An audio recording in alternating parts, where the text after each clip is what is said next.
हरकथगा बिशालगढ़ थानानि बिसिं खबजोंनाय जरिलाम पुरान बारियाव 18 चाका ट्राक मालखुंनि बागै जाय जरबायै ट्राक मालखुं फिलजागै गयरगै कलायखा बोलोंग कक्तमानि बिसिं तै साइबानखा 18 चाका ट्राक मालखुं आगरतलानि उदिपुर टाइल्स तै थांगै तंमानि आफुरनो पुरान बारियाव सकपायै जाय जर तै लाइना फ्रुनो मालखुं कयना नायफ्रो मालखुं हिलिकमा बाय जाय जरबायै मालखुं फिलजागै गयरगै थांगो बोलोंग तै जाय जरबाय थांमा बाय आमचैनि तै साप्लाय लाइन पाइप बहायनो बाय थांगो आबो बाय फुंनि सिमिनो तै मानलाया अंलायजा कामि आमचिनि जत लुकुरक अपादि मंनो तै कामिनि लुकुरक तामो शाखा खोनालायानो চিনি ও কক্তমানি বিশিংতৈ তেলাম পুরান বাড়ি কি হয়েছে?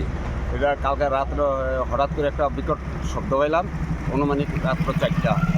দৌড়ে আইলাম আয়া দেখি এই অবস্থা ডাব্বাটা যে রয়েছে তখন আমরা দৌড়ে এসে এদিকে সামনে একটা রিং গাড়ি আছে জিজ্ঞাসা করলাম ড্রাইভারের পর এই পরিস্থিতি সিটটা করে টাইম নিয়েছে সিটটা করে তখন দৌড়ে দেখলাম এই ওয়াটার সাপ্লাই ফাইভটাই ব্যাঙ্গে রিংটা ভেঙে রয়েছে ভেঙে এইভাবে আটকে আছে। কোন কোন জায়গায় জল যায়? এইটা আপনার নেতাই ক্লাবের দিক দিয়ে আয়া এই সামনে এটা পয়েন্ট আছে এতটুক শেষ কিন্তু এই হারাদিয়া মোড়ার যে ওয়াটার সাপ্লাই ওইটা নেতাজি কলোনি হারাদিয়া মোড়া কানাইবেরি পুরানবেরি 4টা গ্রামের জল পাই ওইটা আছে 5টার কারণে এই 4টা গ্রামের জলে দেওয়া অসম্ভব না।